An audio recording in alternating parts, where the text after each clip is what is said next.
Bonjour, bienvenue dans Chaleur Humaine, je suis Nabil Wakim.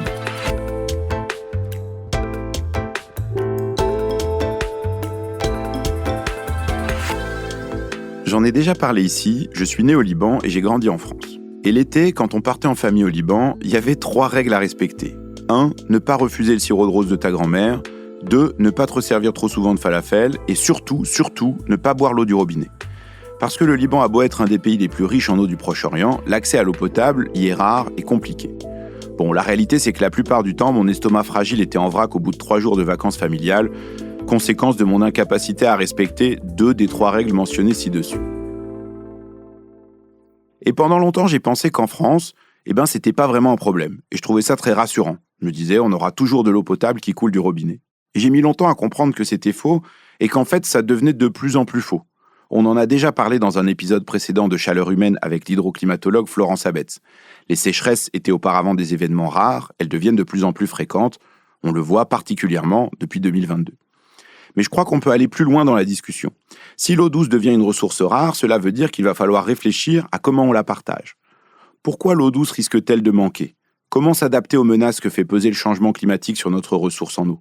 Quels doivent être les usages prioritaires et comment en décider ? C'est de tout ça dont nous allons parler aujourd'hui dans Chaleur Humaine. Agathe Eusen est anthropologue et chercheuse en sciences de l'environnement.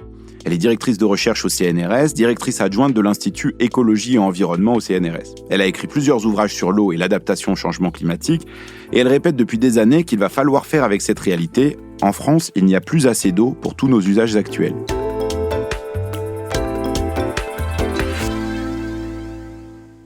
Bonjour Agathe Eusen. Bonjour. Alors peut-être qu'on peut commencer justement par cette sécheresse de l'été 2022, sécheresse dont on n'est pas complètement sorti. Un rapport interministériel paru au mois d'avril expliquait « L'eau est encore souvent considérée comme une ressource inépuisable et gratuite ». Vous dites justement, cette vision-là de considérer que l'eau est une ressource inépuisable et gratuite, en fait, quand on pense ça, on se trompe. Pourquoi ? Alors, on se rend compte que finalement, avec le dérèglement climatique, on assiste à une exacerbation d'un certain nombre de phénomènes. On a des phénomènes de sécheresse, on a des inondations sans précédent, une accélération éventuellement de tempêtes ou d'événements extrêmes, de cyclones dans certaines régions, d'incendies extrêmement importants, et qui en fait arrivent de façon assez soudaine, avec des densités sans précédent, sur des temporalités, des fréquences qui sont parfois très rapprochées, et qui viennent complètement bouleverser, forcément, nos pratiques, nos saisons. Il n'y a plus de saison, comme on en avait l'habitude. Et donc, il vient modifier complètement le rapport et la représentation qu'on avait de l'eau. Et là, finalement, la disponibilité de la ressource, selon les endroits où on se trouve et selon le moment où on va en avoir besoin.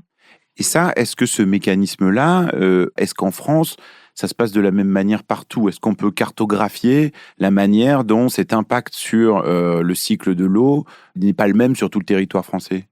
On est dans un climat a priori continental, mais on voit que les choses bougent avec le dérèglement climatique global. Et donc forcément, cet enjeu global a des impacts à l'échelle locale. Et on a des inégalités et des singularités par rapport à la disponibilité de la ressource selon les endroits, et qui est associé, évidemment, aux pressions que va subir le milieu, liées notamment à nos activités humaines. Oui, c'est ça, parce qu'on parle depuis tout à l'heure du dérèglement climatique, qui a évidemment un impact global, mais en fait, ce qui met de la pression sur la ressource en eau, c'est pas simplement le dérèglement climatique, c'est aussi tout un tas d'activités humaines. Exactement, c'est multifactoriel, et ça, c'est un point extrêmement important à considérer. On a eu cette chance de pouvoir bénéficier d'une eau sans se poser de questions et qui a permis un développement économique des territoires sans tenir compte de la disponibilité des ressources. Ça a permis vraiment de développer des territoires de façon particulièrement intéressante et de favoriser leur richesse. La seule question, c'est que maintenant, on est dans une problématique qui est plus du tout la même. Et que, avec le dérèglement climatique, une augmentation de la demande liée à la croissance démographique, liée à développement d'activités économiques, une exploitation des ressources qui est de plus en plus grande, il y a des limites.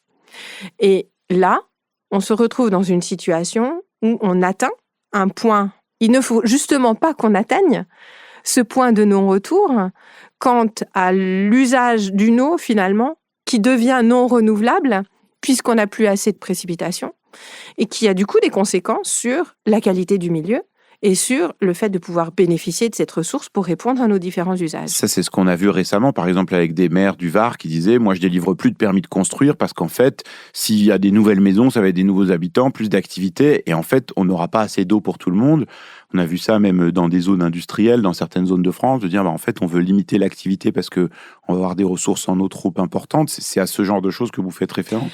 Exactement. Et là, je dois dire que ce sont des initiatives qui sont vraiment à mettre en valeur. Pourquoi ? Parce qu'il y a une responsabilité qui est portée par des maires, des communautés de communes, des acteurs des territoires qui prennent en compte dans leur gestion locale l'ensemble des paramètres et qui est absolument essentiel. C'est-à-dire qu'on ne peut pas envisager faire venir une population plus grande sur un territoire sans être en capacité à lui offrir juste les services essentiels. Et donc ça veut dire être en capacité à connaître et à anticiper la disponibilité des ressources en fonction d'une évolution de la demande.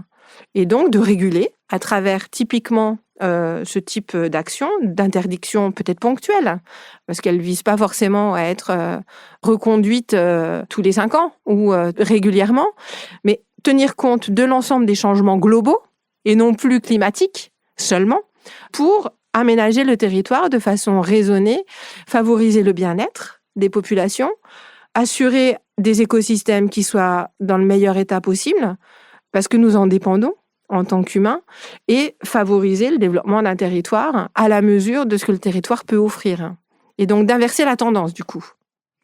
Alors, justement, vous parlez de qualité, et ça, c'est un point qui est important et qu'on a souvent du mal à comprendre, c'est-à-dire qu'on parle depuis tout à l'heure de disponibilité de la ressource, donc de quantité d'eau, mais il y a effectivement une question de qualité. Pourquoi on dit que la qualité de l'eau en France s'est dégradée ces dernières années ?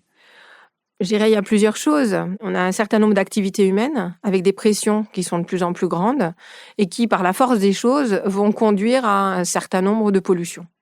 Et donc, des activités qui, en plus, mobilisent des matières actives qui sont de plus en plus nombreuses, dont on n'a pas forcément le temps de mesurer les impacts que ça peut avoir, soit toute seule et en quelle quantité, soit associée. Pardon, mais qu'est-ce que vous voulez dire par matière active ? C'est tous les produits chimiques.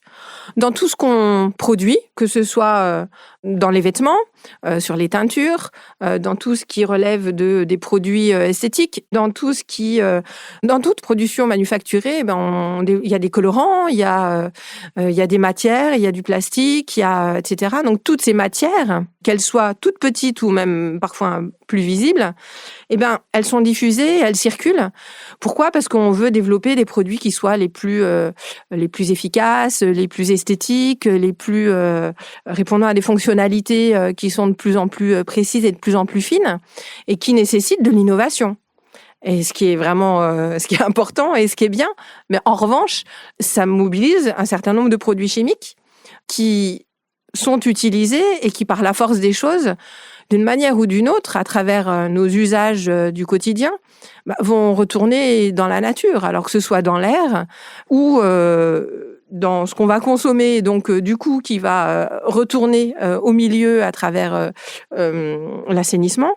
Et donc du coup, là, on va se retrouver dans des situations où on a de plus en plus de pression sur la ressource liée à des intrants en tout genre, qui vont avoir un impact sur la qualité de l'eau. À travers les pesticides, on a des ruissellements, et des ruissellements qui vont avoir des effets sur la qualité du milieu, parce que ça va venir sur des concentrations trop importantes. Et quand en plus, on a moins d'eau parce que sécheresse, on va avoir des concentrations. Donc on va se retrouver avec très peu d'eau.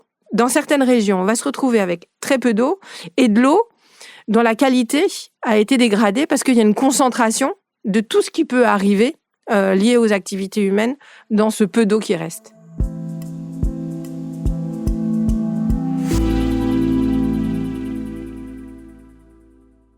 Alors avant qu'on parle des réponses actuelles qu'on a face à cette crise de la disponibilité en eau, j'aimerais bien qu'on s'arrête quand même sur ce que ça veut dire de manquer d'eau. C'est-à-dire comment on fait concrètement depuis l'été 2022. On sait qu'on va vers un été 2023 assez difficile aussi. C'est quoi les conséquences concrètes quand on a beaucoup moins d'eau que ce qu'on est habitué à avoir ? Alors c'est là qu'intervient le terme de pénurie. Parce que finalement, quand on manque d'eau dans un endroit où il n'y en a pas besoin, ça ne nous concerne pas. Mais quand ça correspond à une demande qui ne peut être satisfaite, c'est là qu'on va utiliser le terme pénurie.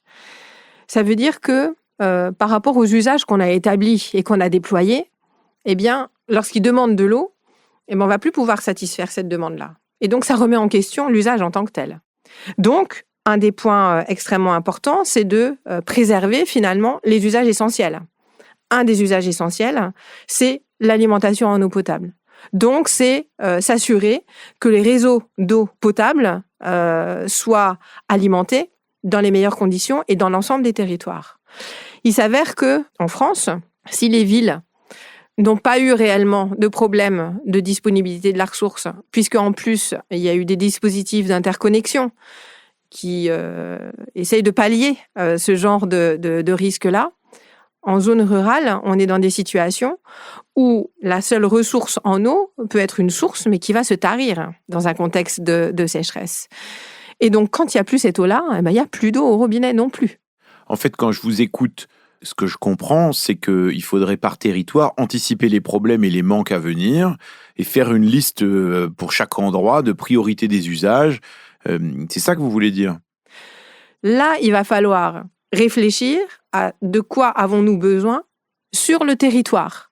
Donc, avoir une réflexion territoriale qui va parfois au-delà du réseau hydrographique, donc des bassins versants, pour être en capacité à, dans l'identification de la diversité des usages et des besoins pour chacun de ces usages, voir quelle priorisation on est conduit à faire pour satisfaire les besoins essentiels et essayer de satisfaire les besoins des autres usages. Là, on est vraiment dans ce qu'on appelle l'adaptation au changement climatique, c'est-à-dire le changement climatique est déjà là, ses conséquences sont déjà là, et donc on doit adapter un certain nombre d'usages. On en a parlé ici dans Chaleur humaine avec la géographe Magali Regueza il y a déjà un certain temps. Mais évidemment, ce que vous dites me fait penser à toute la discussion qu'il y a autour des réserves d'eau, appelées bassines par les opposants, donc l'idée de stocker de l'eau en hiver pour pouvoir l'utiliser en été pour irriguer des surfaces agricoles. C'est un sujet qui est extrêmement crispant. On a vu des manifestations autour de ça. On a vu le gouvernement réagir aussi assez vertement. Est-ce que finalement, on pourrait penser que, en fait, dans cette logique-là, il y a une logique assez saine qui consiste à se dire, en fait, je prends l'eau en hiver là où elle est disponible et je l'utilise en été. Comme ça évite de pomper dans la ressource en eau qui pourrait être utilisée pour autre chose. Mais c'est pas du tout ce que disent les opposants aux bassines qui disent, non, on va privatiser une partie de l'eau qui va être réservée à quelques usages. Alors, est-ce que cette idée de stocker de l'eau dans des réserves d'eau pour pouvoir l'utiliser pour l'agriculture, ça vous semble globalement être une bonne adaptation au changement climatique? Alors, je dirais que le meilleur stockage de l'eau, c'est le stockage naturel. Et ça, on le voit bien dans le cycle de l'eau classique. Ça, c'est juste le fonctionnement du cycle de l'eau et ce qui permet d'assurer un maintien des hydrosystèmes, même souterrains, une biodiversité nécessaire de façon globale et répondre à l'ensemble des besoins dans le respect finalement de la nature. Donc, ce qui nous invite à repenser les choses non plus en fonction de nos besoins, mais en fonction de la nature et de sa capacité à réagir à des phénomènes qui viennent bouleverser un certain nombre d'équilibres ou de cycles.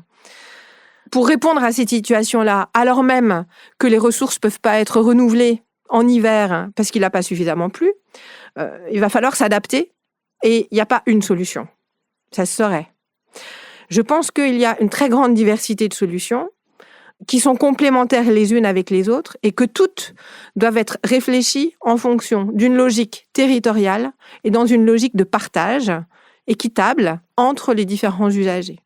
Mais ça pose la question de vers quoi on veut aller et qu'est-ce qu'on veut faire avec cette eau-là. Mais qu'est-ce que vous voulez dire en fait par là? On ne peut plus penser les usages pour eux-mêmes et en considérant qu'on va puiser la ressource sans envisager le fait qu'elle n'est plus aussi disponible que d'habitude et dont la qualité d'ailleurs peut être dégradée. Il faut repenser les usages en fonction de la disponibilité de la ressource et de sa qualité. Ce qui invite à changer de paradigme et à se poser la question de, au regard de l'évolution et des changements qu'il va falloir conduire par rapport à la diversité des usages, à leur priorisation dans les territoires, Vers quoi voulons-nous aller ?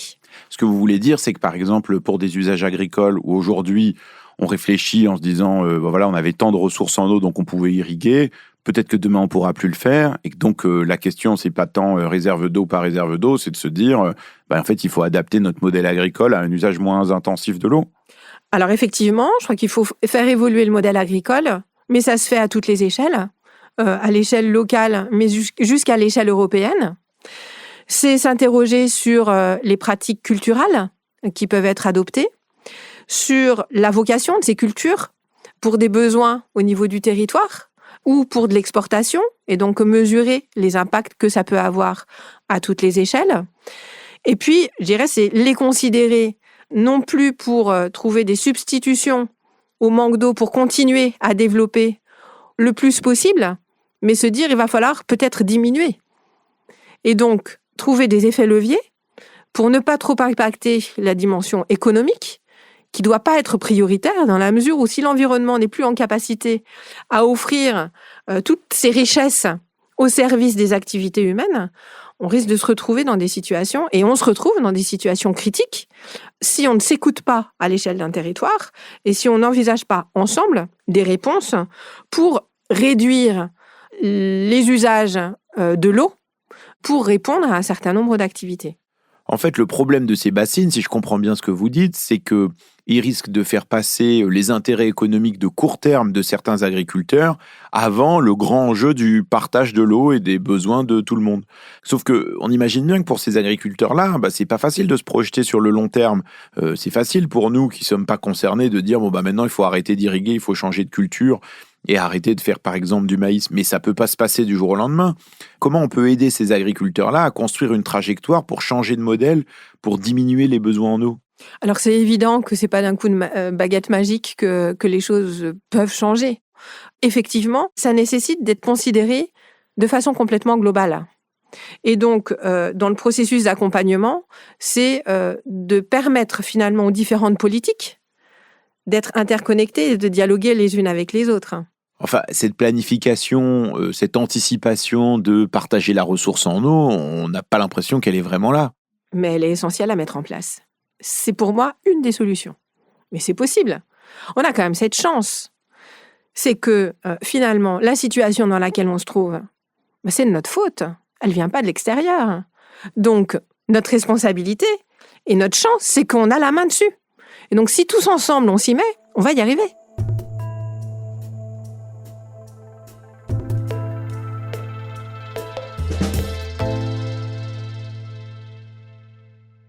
Juste pour avancer sur cette idée de partage de l'eau, de meilleur partage de l'eau, est-ce qu'il y a aujourd'hui des exemples ou des endroits qui vous semblent intéressants sur comment on peut y arriver, ce que peut faire chacun, chacune, quel type de solution on peut mettre en place ?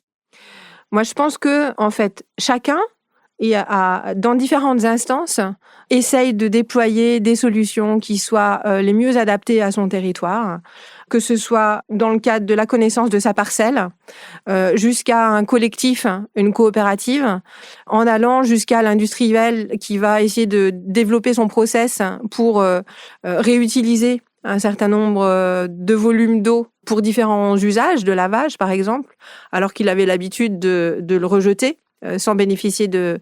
Oui, mais je comprends bien, mais cette sobriété-là dont vous parlez, il y a assez peu de chances qu'elle vienne uniquement de la bonne volonté des gens. C'est-à-dire, soit il faut créer des contraintes, ou bien en tout cas créer un cadre qui permette aux gens de se dire, en fait, j'ai comme intérêt à changer mes pratiques, qu'elles soient individuelles ou en entreprise, ou des pratiques dans des établissements publics, etc. Qu'est-ce qui peut permettre d'inciter les différents acteurs à faire preuve de plus de sobriété dans les usages de l'eau ? Par la connaissance. La connaissance de son territoire, la connaissance de ses usages et de cette prise de conscience et cette responsabilité individuelle que certains ont déjà, cette responsabilité individuelle, et que d'autres, peut-être, n'ont pas au regard de la ressource en privilégiant d'autres choses. Alors effectivement, de l'incitation à la sobriété est particulièrement important, et donc qui nécessite peut-être une meilleure connaissance des volumes prélevés et des volumes consommés, et dans le partage de ce type de données qui permettra, sur un territoire au regard de la disponibilité de la ressource et de sa renouvelabilité, tout comme de sa qualité, d'essayer d'identifier si c'est raisonnable ou pas de prélever ce type de volume pour être compatible avec l'ensemble des usages, tout en préservant la qualité du milieu. Mais est-ce que une disposition comme l'idée d'avoir une tarification progressive de l'eau, qui a été défendue par Emmanuel Macron lors de son discours au barrage de Serre-Ponçon, de dire, grosso modo, pour les premiers mètres cubes qu'on consomme, tout le monde paye pareil, et puis si on utilise beaucoup d'eau, on paye un peu plus cher. Est-ce que ça, c'est ce type de mécanisme, par exemple, ça peut aussi aider à ça, parce que, évidemment, les gens vont être plus prudents si ça leur coûte plus cher? Alors, ça peut aider à ça. Je pense qu'il faut des systèmes qui soient adaptés. D'ailleurs, il y a eu plein d'expériences dans différentes régions et différentes communes. Mais je pense qu'il est important, c'est que tous les usagers soient concernés et que les systèmes soient les mieux adaptés pour chacun des usages. Et que ce tarif progressif, il me semble qu'il était il concernait davantage l'eau potable, qui finalement a une part non négligeable, mais pas la plus importante par rapport à ces enjeux-là. Ce qui est important, c'est que la responsabilité n'incombe pas simplement aux citoyens et aux consommateurs du quotidien, que nous sommes tous, mais que ce soit appliqué et adapté à chacun des usages et dans un respect du partage de cette ressource spécifique à la singularité des territoires. On a vu aussi remonter à l'occasion de la sécheresse de 2022 l'idée de dire oui, mais en France, par exemple, on n'utilise pas certaines options techniques ou technologiques dont on pourrait disposer. Par exemple, la réutilisation des eaux usées. On sait qu'un certain nombre de pays européens comme l'Espagne réutilisent des eaux usées pour un certain nombre d'usages. En France, on le fait assez peu. Est-ce que ça, d'abord, est-ce que c'est une bonne idée? Et puis, est-ce que ça serait de nature à nous donner plus de marge de manœuvre dans nos usages de l'eau? Alors, il peut y avoir un certain nombre de solutions, mais elles doivent être adaptées à chacune des situations. Les eaux alternatives, que peuvent être la réutilisation de l'eau de pluie, la réutilisation des eaux usées, peuvent être des solutions qui sont adaptées dans certains contextes. La question qui se pose est de se dire, toujours dans une approche globale, quels sont les impacts sur l'environnement, sur la santé, sur le territoire, sur la société, et comment on maintient l'équilibre des socio-écosystèmes avec ces nouvelles technologies. On est arrivé avec une réelle innovation et des technologies qui sont de plus en plus performantes, des progrès assez phénoménaux qui sont à noter. Ce qui est important, c'est de les intégrer dans le territoire. Et qu'on est aussi dans la préservation de la santé humaine, la santé de l'environnement, et que certains types d'eau avec certaines qualités ne répondent pas forcément à tous les critères. Et donc, il faut que ce soit adapté à différents usages.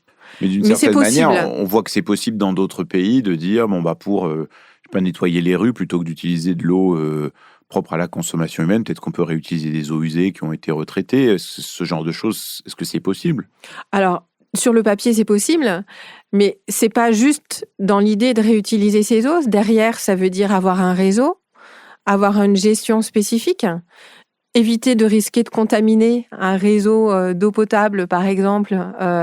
Et donc, ça veut dire, dans des villes dont les infrastructures sont déjà bien établies, envisager éventuellement de nouvelles canalisations à construire dans une infrastructure urbaine déjà ancienne.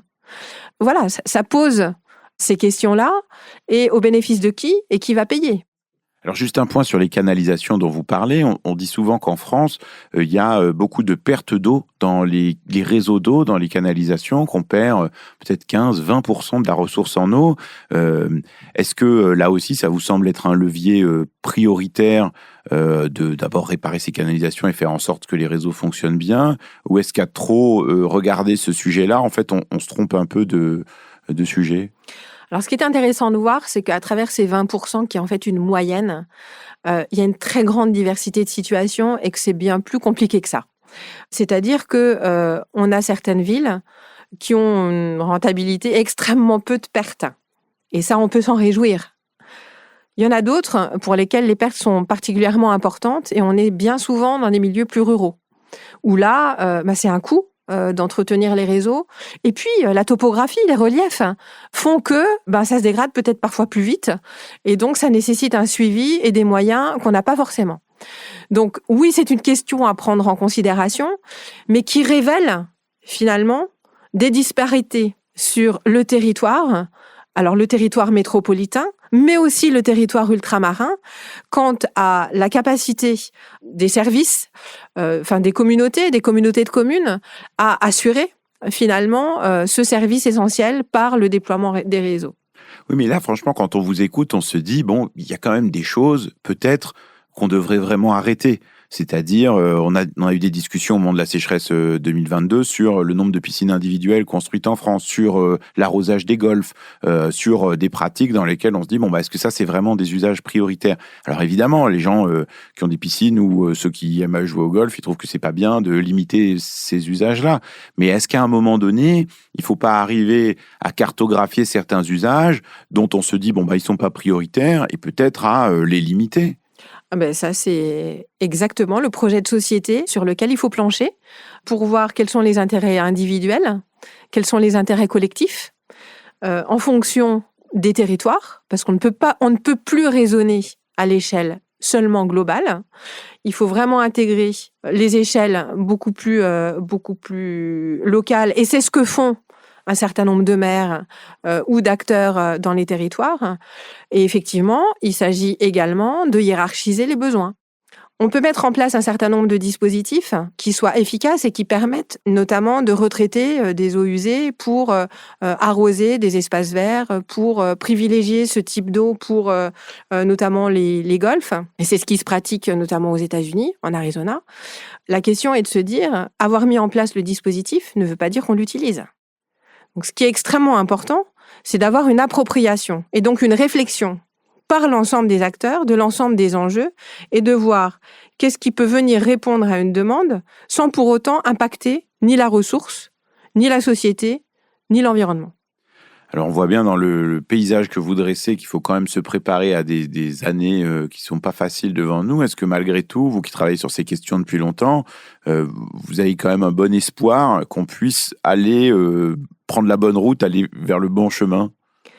Oui, moi je crois en la nature humaine pour justement trouver les meilleures solutions et s'inscrire dans une logique d'écoute et de solidarité à tous les niveaux pour répondre à l'ensemble de ces enjeux et construire ensemble une société qui soit la plus aimable possible en tenant compte de cette question qu'est l'eau, juste cet élément vital.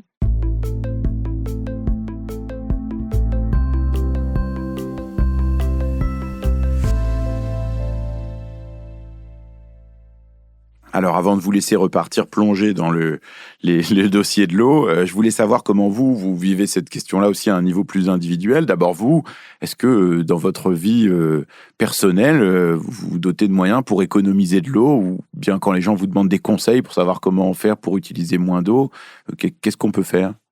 Alors, j'ai l'habitude de boire l'eau du robinet, on a cette chance en France, est plutôt de bonne qualité.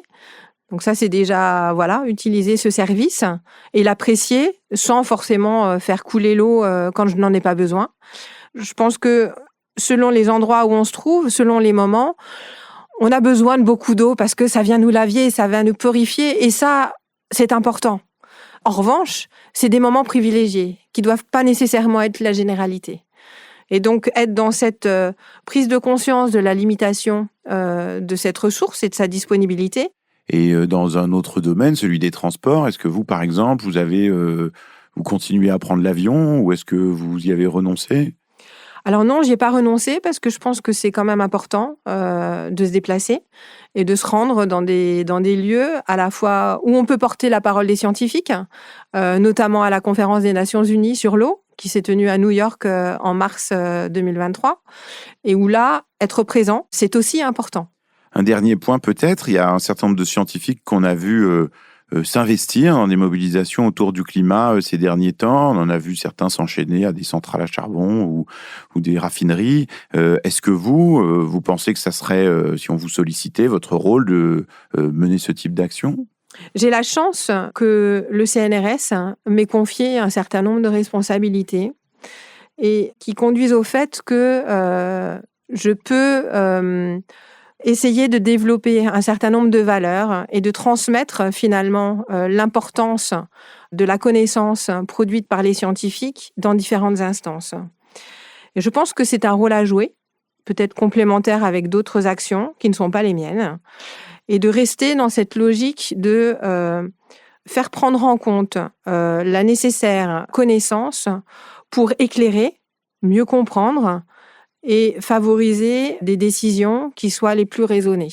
Merci Agathe Ezen. Merci à vous.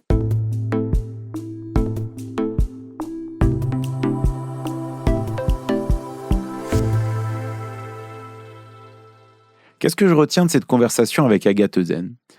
La première chose, c'est qu'en fait, on a une vision assez partielle et mal documentée de nos usages de l'eau.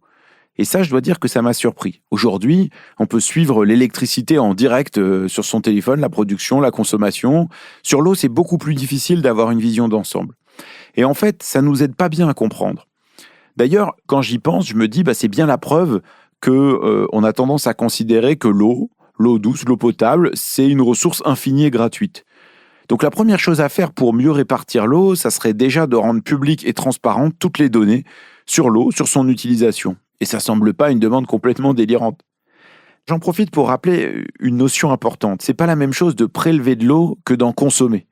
Par exemple, en France, ce qui prélève le plus d'eau, c'est le refroidissement des centrales nucléaires, puis l'eau potable, les canaux, l'agriculture et l'industrie. Quand on prélève, en fait, on renvoie l'eau ensuite dans son milieu, on la restitue. Mais la consommation d'eau, c'est différent. L'eau, elle est utilisée, et puis voilà.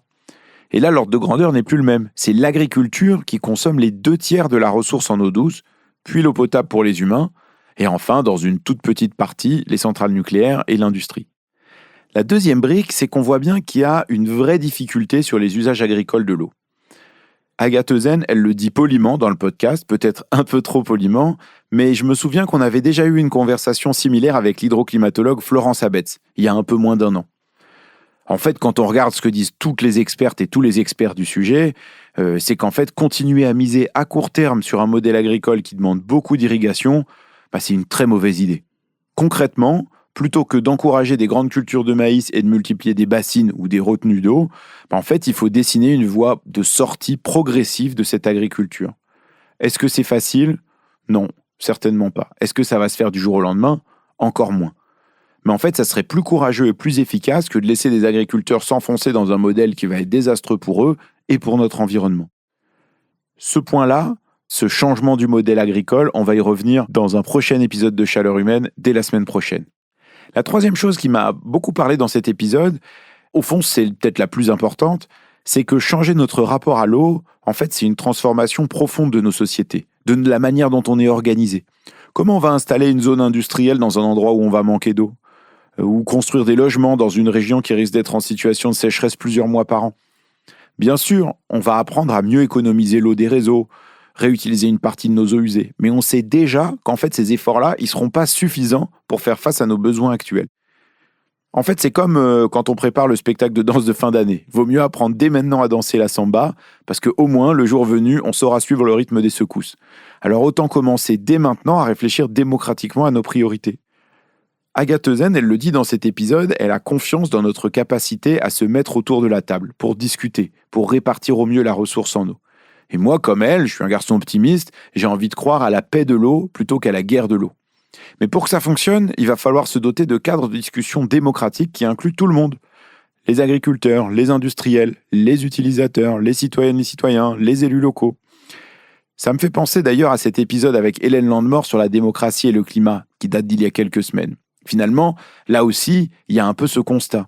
C'est qu'on peut y arriver, mais pour ça, en fait, il faut plus de démocratie, plus de transparence et plus de solidarité.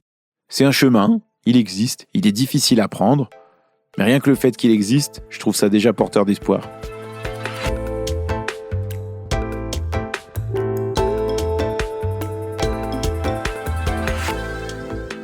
Vous venez d'écouter Chaleur Humaine et je vous en remercie chaleureusement, forcément. Chaleur Humaine, c'est un podcast de la rédaction du Monde, produit par Adèle Ponticelli, avec Esther Michon, réalisé et mise en musique par Amandine Robillard. Chaleur Humaine, c'est aussi une infolettre hebdomadaire tous les mardis à laquelle vous pouvez vous inscrire gratuitement sur le site du Monde. Chaque semaine, je réponds à vos questions. Enfin, j'essaye. Si vous êtes encore là, prenez le temps de m'écrire pour me dire si cet épisode a assouvi votre soif de savoir sur l'eau, s'il vous a fait réfléchir ou énerver. Et dans tous les cas, vous pouvez m'envoyer vos critiques, vos avis et une boîte de mon gâteau libanais favori, le Namoura, un gâteau de semoule à la fleur d'oranger et au sirop de sucre, à l'adresse chaleurehumaine@lemonde.fr. Vous avez pris le pli d'écouter les épisodes jusqu'au bout, et bien je vous remercie de cet effort, c'est vraiment sympa d'être encore là. Si vous aimez Chaleur Humaine, n'hésitez pas à partager vos épisodes favoris avec vos amis ou à vous inscrire à la newsletter. Merci pour votre écoute et bravo d'être resté jusque-là. À bientôt.